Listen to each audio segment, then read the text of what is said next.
Hey YouTube, just wanted to show you guys my Barnabas collection. So we're going to be going through records, CDs, and cassettes. So we're going to get started with the first album, and it is Hear the Light. And this is the first pressing on vinyl, and this is on the Toonsmith label. Show you what the record label looks like on this one.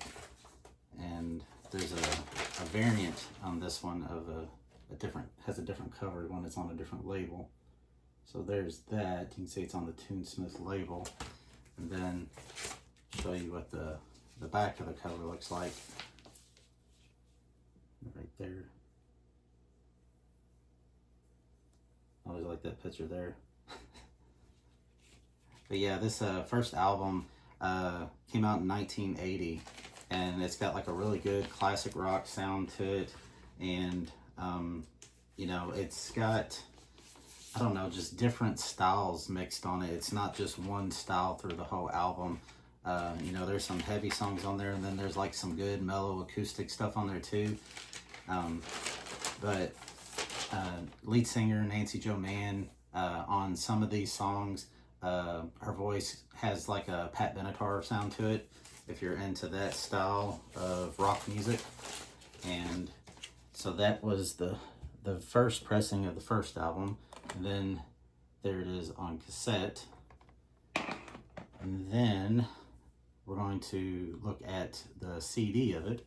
And the CD I have here is one of these, and it's got the first two albums on one disc, which is pretty cool. And then it even has an extra track on here that you see the inside there,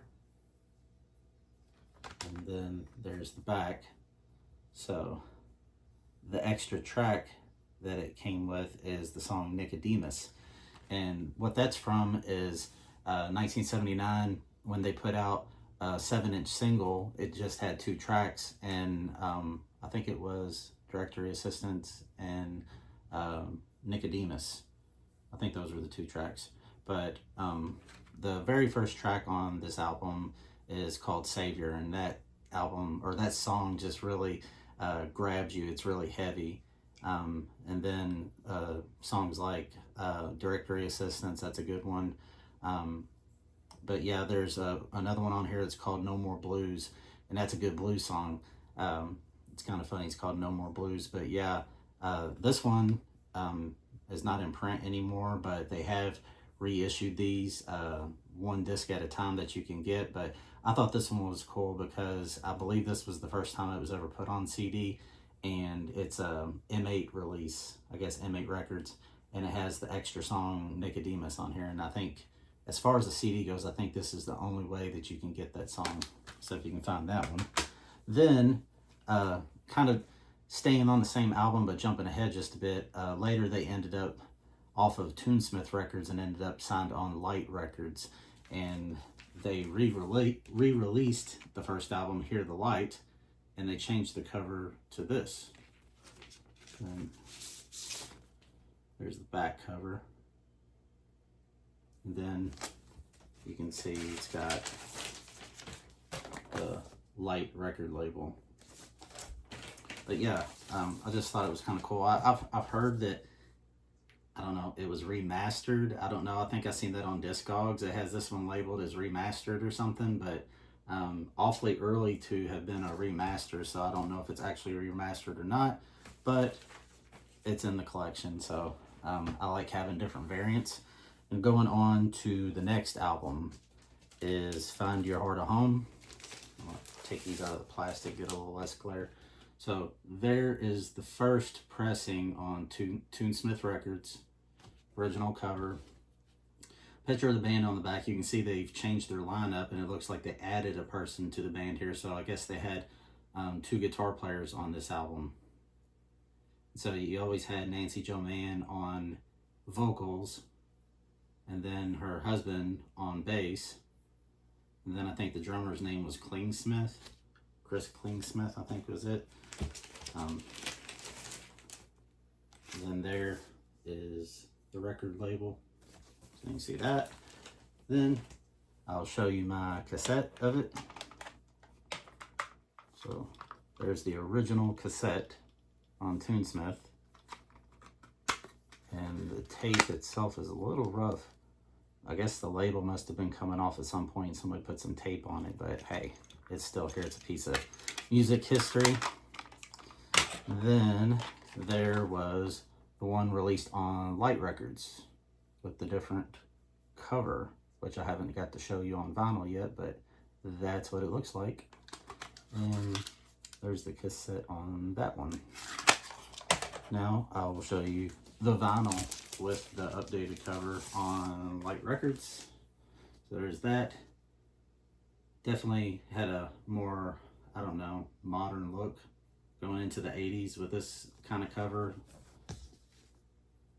But I think both covers are pretty cool.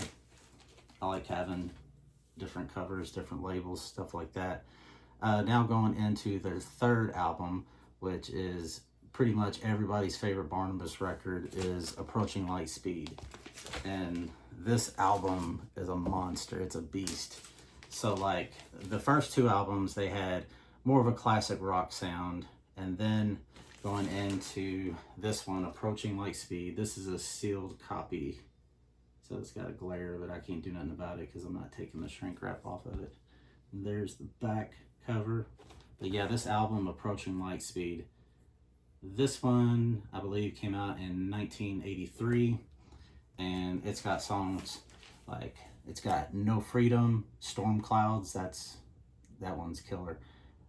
If Love Brings Love, that's a good ballad. Waiting for the Aliens, Warrior, Never Felt Better, Subterfuge, and Crucifixion. This album, they really stepped up their game and was coming into more of the real 80s rock sound, you know, more like rock bands you would have seen on MTV. They kind of went with that sound. And all the songs are really good. Lyrics are cool. A lot of stuff talking about end times and things like that. Then here is the cassette for that one. I think the tape on this one, it's funny. One side it looks pretty clean, and then when you turn around, the other side's like a dark brown. I don't know what happened there. I don't know if it got exposed to the sun or cigarette smoke or whatever, but there's that. And then I will show you the CD of it. No, wrong one. This one. There we are, and this is the M8 release.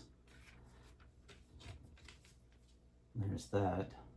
Got some pictures in there, I guess, of the original recordings.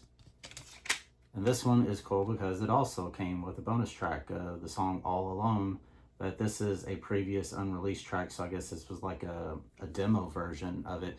And the song ended up later on the Little Foxes album, but I actually like the version on here better than the one on Little Foxes. It's just a little bit slower than the Little Foxes version, but it's just really good quality. And I guess they probably recorded it around this time because it kind of fits like it really should have been on this album. So I guess it got cut. Maybe they could only put so many songs on the album and they held on to it later and used it on Little Foxes.